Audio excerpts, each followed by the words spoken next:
नमस्कार मित्रांनो, तुमचं स्वागत आहे आपल्या यूट्यूब चॅनलवर, ज्याचं नाव आहे रितेश तामाणेकर ब्लॉग म्हणजेच RT ब्लॉग. तर मित्रांनो, जसं की पितृपक्षामध्ये महालय असतात, तसंच नवमी पण असते. तर सपूदीदीकडे आज नवमी आहे म्हणून मी कल्याणला आलो आहे आणि ते सगळी जेवणाची तयारी वगैरे झालेली आहे. आमटी वगैरे झाली आहे. ऑलमोस्ट सगळं जेवण तिने सकाळी उठल्यावर बनवलं आहे. आता बाकी आहे फक्त पुऱ्या तळणे. ते झालं की ती वाढायला घेईल. मस्त महालय आहे म्हटल्यावर जेवण भरपूर असतं. 5 भाज्या, आमटी, पुऱ्या, अशा प्रकारचं सर्व जेवण तिने सकाळी उठून पटापट बनवलं आणि बाकी आता फक्त पुऱ्या तळणं ठेवलेलं आहे आणि कोशिंबीर करणं. आणि पाहुणे पण यायचे आहेत, ते आले की जेवायला बसू. पदार्थ रेडी झालेले आहेत. काय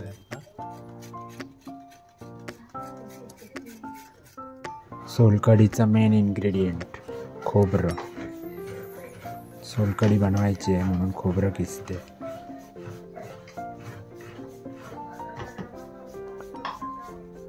पुऱ्या तळायचं काम आज मी घेतलं आहे.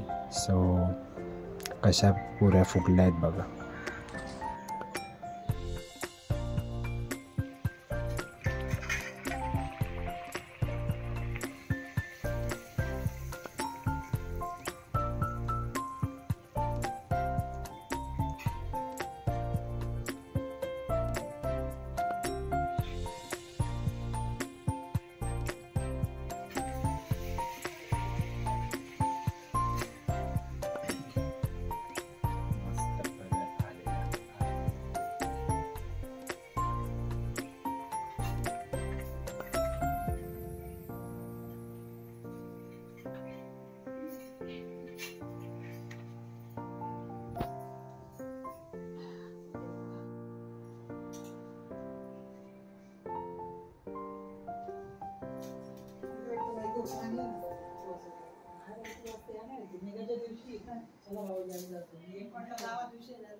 आहे